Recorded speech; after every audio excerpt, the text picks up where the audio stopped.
Text 8. Hare Krishna.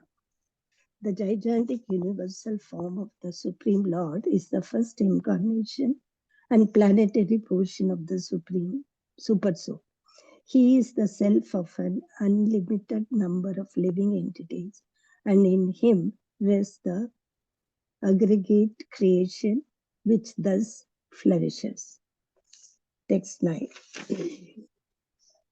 The gigantic universal form is represented by 3, 10, and 1 of the senses, that he is the body and the mind and the senses. He is the dynamic forces for all movements by 10 kinds of life energy, and he is the one heart where life energy is generated. Purport also, Prabhuji? Hold on. Oh. So, 10. so I explained that that Karno Dakshai Vishnu expanded as Garbhodakshai Vishnu, and Garbhodakshai Vishnu expanded as the universal form. In verse 10 purport, Srila Prabhupada explains that when soul enters in mother's womb is why the body develops. Similarly, Garbhodakshai Vishnu enters into each universe, hence the universe develops. And in verse number 10 purport, we'll read shortly. The analogy of the frog wanting to measure an ocean and the analogy of the plow department is given. Plow department, Prabhupada says that all these PhD education is nothing but a plow department. Uncle, read verse 10 translation and then purport, second paragraph.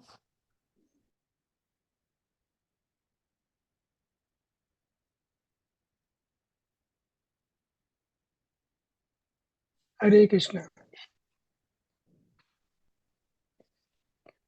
Translation 10. The Supreme Lord is the super soul of all the demigods, entrusted with the task of constructing the cosmic manifestation. Being thus prayed to by the demigods, he thought to himself and thus manifested the gigantic form for their understanding. Purport. The impersonalists are captivated by the gigantic universe. Read the second paragraph. Due to poor fund of knowledge. Due to poor fund of knowledge, the mental speculators bring the supreme with the purview of words and minds, but the Lord refuses to be so intelligible. The speculator has no adequate words or mind to gauge the infinity of the Lord. The Lord is called Adgosaja, or the person who is beyond the perception by the blunt, limited potency of our senses. One cannot perceive the transcendental name of or form of the Lord by mental speculation. The mundane PhDs are completely unable to speculate on the Supreme with their limited senses. Such attempts by the puffed up PhDs are compared to the philosophy of the frog in the well. A frog in a well was informed of the gigantic Pacific Ocean, and he began to puff himself up in order to understand or measure the length and breadth of the Pacific Ocean. Ultimately, the frog burst and died. The title PhD can also be interpreted as plow department, a title meant for the tillers in the paddy field. The attempt of the tillers in the paddy field to understand the cosmic manifestation and cause the behind wonderful work can be compared to the endeavor of the frog in the well to calculate the measurement of the Pacific Ocean. Hare Krishna. Okay, questions, comments, realizations?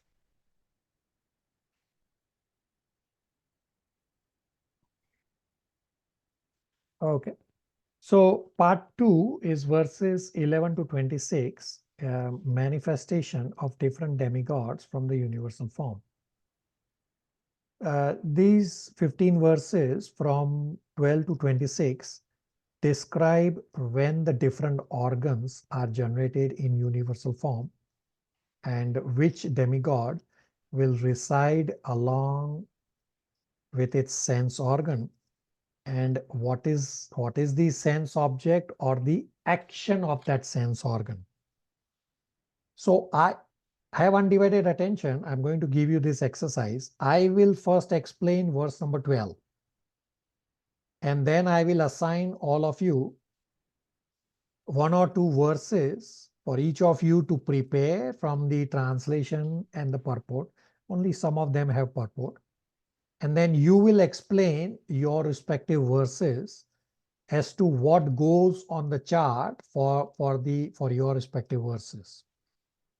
So while you do your exercise, just follow the chart that I gave you, and it should follow. Now, do understand that some of the verses are not crystal clear. So if you stumble upon, it's okay, and we'll collectively try to understand.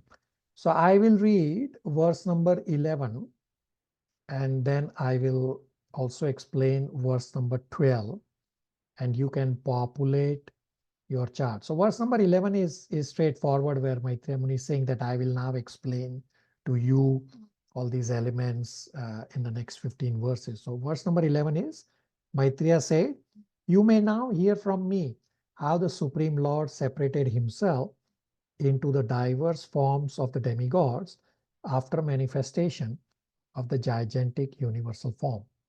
Verse number 12, you can have the chart in front of you.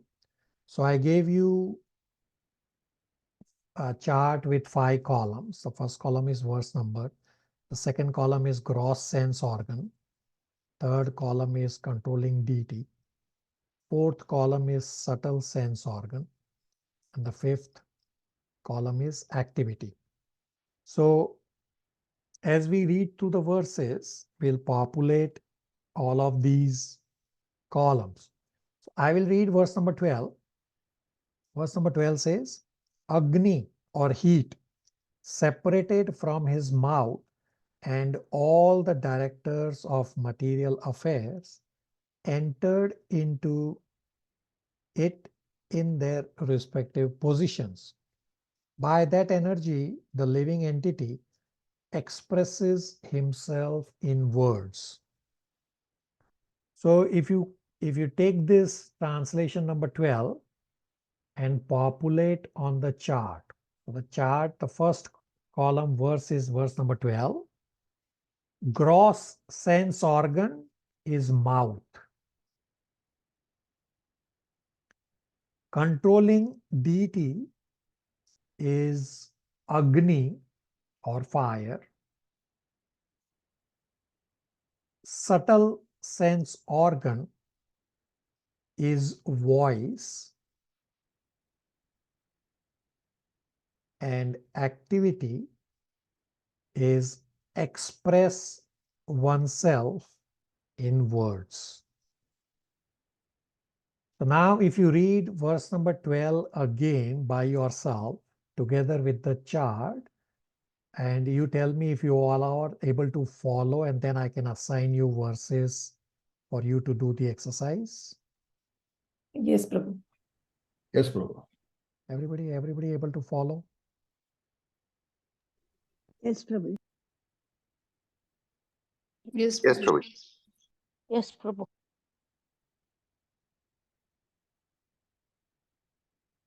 Okay. So I'm going to assign to you 1 or 2 verses, and you will populate the chart. I'll give you 5 minutes to read and populate the chart, and then you all will explain your respective verses in the sequence of verses.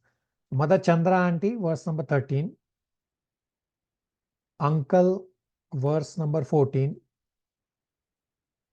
Gopal Prabhu, verses 15 and 16. Mother Jija, verse number 17. Radha Shakti, verse number 18 and 19. Shalini, 20 and 21. Shivangi, 22, 23. Sridhar Prabhu, 24, 25. Chandran Prabhu, 26. So it's about 9:15 a.m. here in Toronto time. Take 5 minutes to populate and then you all will explain. So do it quickly. We only have 15 minutes left. Everybody okay? Everybody understands what they have to do? Yes, Prabhu.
Okay, is everybody ready to explain?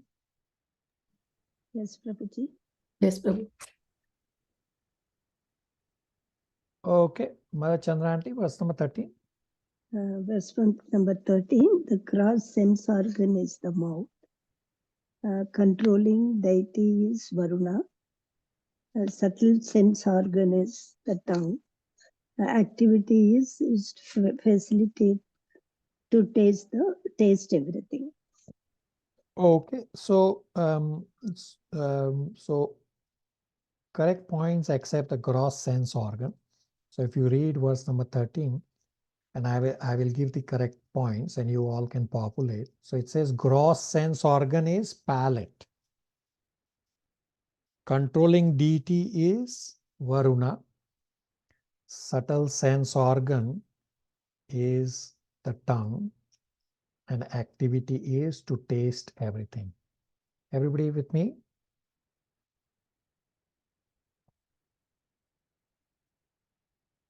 Okay, uncle.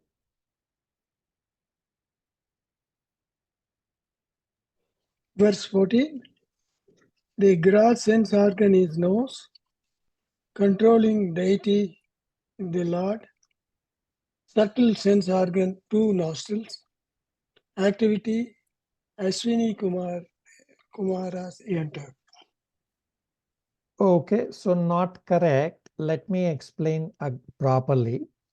So the gross sense organ for verse number 14 explains is nostrils. The controlling deity are Ashwini Kumaras. Subtle sense organ is the nose. And activity is to smell aroma of everything. So don't feel bad. Some of the verses are not crystal clear. And as we go along, some of the devotees may not be able to find anything to populate in some of the column because it is confusing. So therefore, we are doing it collectively. Okay, 15. Hare Krishna Prabhu. 15. The gross sense organ is eyes. The controlling deity is sun. The subtle sense organ is the eyesight. And the function activity is to so that see the vision of all forms. Okay, all correct points. So 15, gross sense organ is eyes. Controlling deity is sun or Surya. Subtle sense organ is eyesight and activity is to see various forms. Very good. 16. Hare Krishna. 16. The gross sense organ is skin. The controlling lord is Anila. The subtle sense organ is touch. And the function is realize tactile knowledge. So let me explain this correctly. The gross sense organ is gross skin. The skin will come up again in verse number 18. So the gross sense organ is gross skin. Controlling deity is Anila, the wind god. The subtle sense organ is skin. Now touch can also be the correct point. And the activity Gopal Prabhu correctly described to realize tactile knowledge by touch. Okay, 17.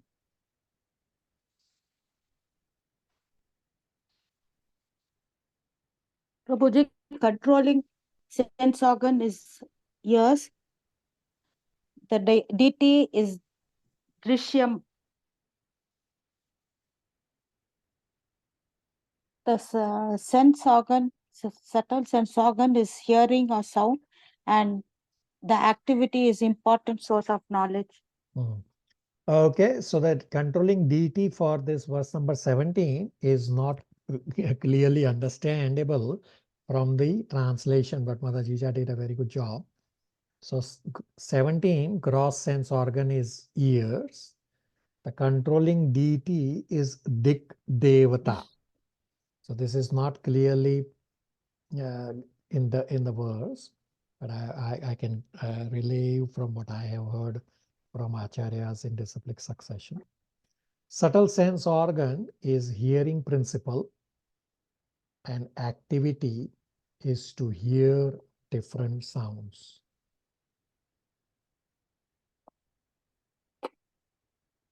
Okay, 18. Hare Krishna Prabhuji, in verse number 18, there are two things mentioned. One is skin and hair for the gross elements. And for deity, it is air. One second. Air, and the controlling deity for the hair is Oshadya, and for the skin it is air, and for the subtle it is touch and feel, and for the activities feeling and itching. Yeah, let me explain everything. So this is a confusing word. So the reading 18, it's not crystal clear what it's trying to say. So from 18, gross sense organ is skin. So understand, in 16 was gross skin. Here it's only skin.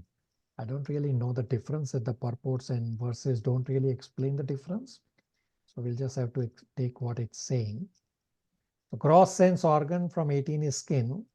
The controlling deity is trees personified. This is not there in the verse. Subtle sense organ is hairs on the skin. Activity is itching and happiness due to touch.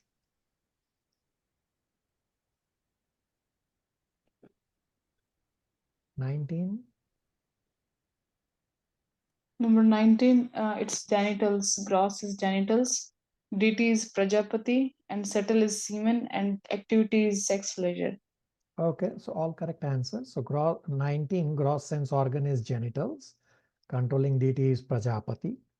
Subtle sense organ is the subtle sense organ that emits semen, and activity is sex pleasure can be enjoyed. 20. Hare Krishna. The gross sense organ is evacuating channel, that's the rectum.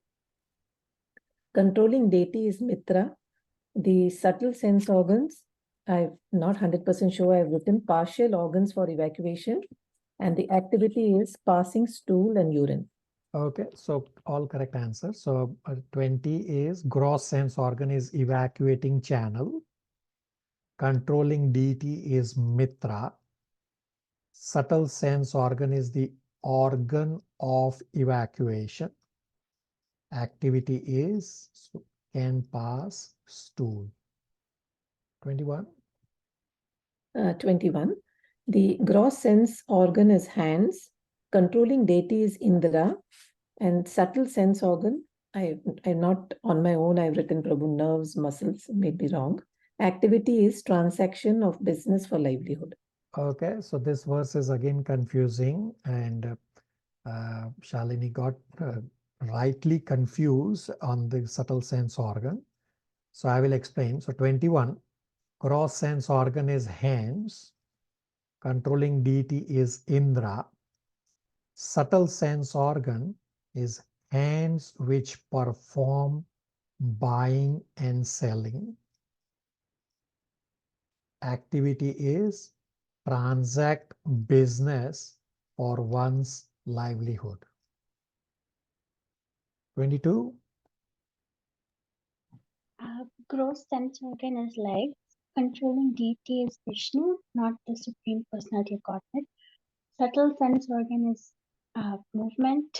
Activity is it helps the jiva move to his destination. Okay, so except the subtle sense organ, everything is correct, but I will repeat. 22, gross sense organ is legs. Controlling deity is Vishnu, and correctly pointed out by Shivangi, this Vishnu is not the personality of Godhead. Subtle sense organ is feet, and activity is move to a destination. 23. Gross sense organ is intelligence. Controlling deity is Brahmaji. Subtle sense organ is partial power of understanding. And activity is that understanding is experienced by the living entity. Okay, so again, all correct except the subtle sense organs, and I will explain. 23, gross sense organ is intelligence.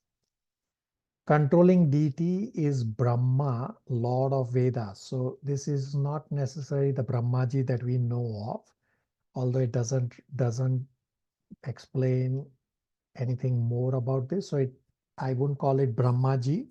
Just say Brahma, Lord of Vedas. Subtle sense organ is understanding, and activity is power of understanding. 24.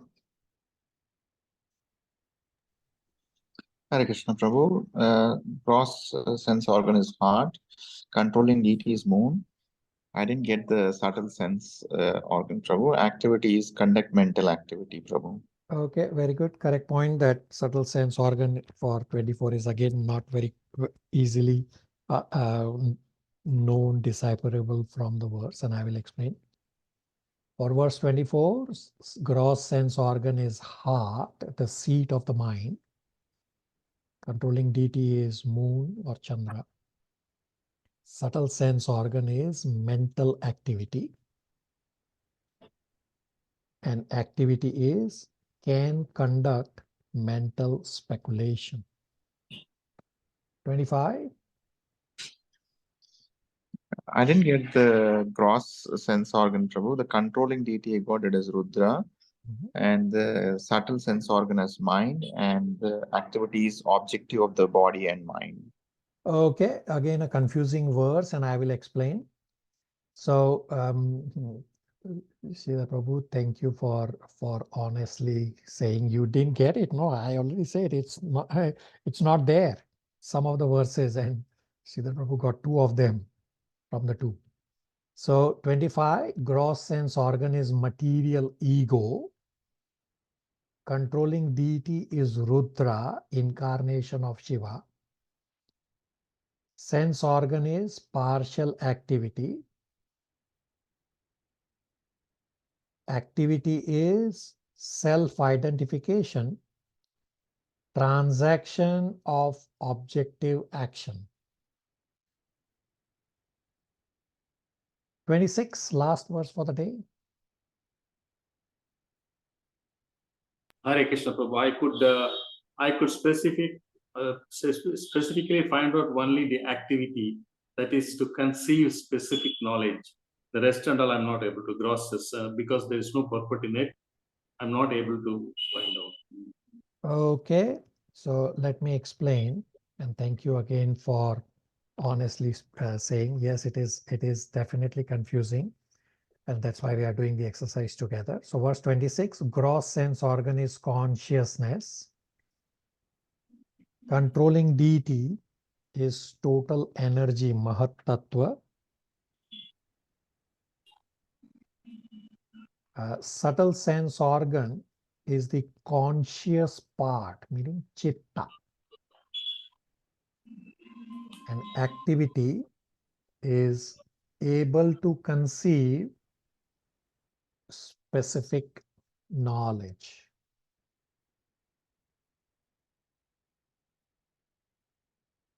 Everybody with me? Questions, comments, realizations?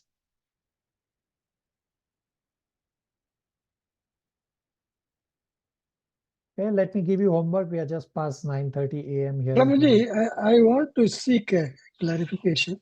Yeah. While this exercise is very good to think and but what is the purpose of this exercise you have given? There must be some significant purpose behind. The purpose is just to understand how the universal form is getting manifested with each gross sense organ and the controlling deity and the subtle senses. So all these are coming together. Previously, all these were sitting in an unmixed state. Now all they are coming together and getting manifested one by one. Thank you. Okay, let me give you homework quickly. So first is explain the examples of frog in the well and plow department.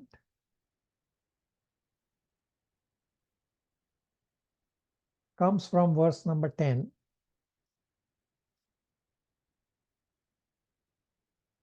Second is about the chart that we populated.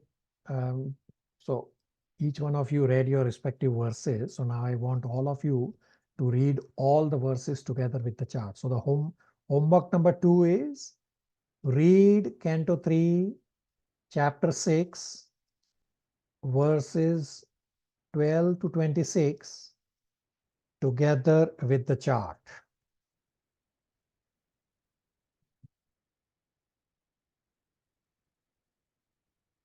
And third homework for next class is read Canto 3, rest of Chapter 6, if you have not already read Chapter 6, plus read Chapter 7.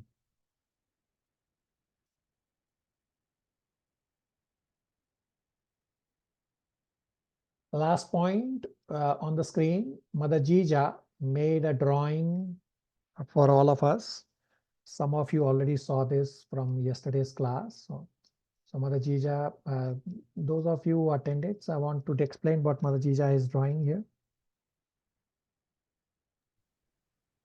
Hare Krishna Prabhu.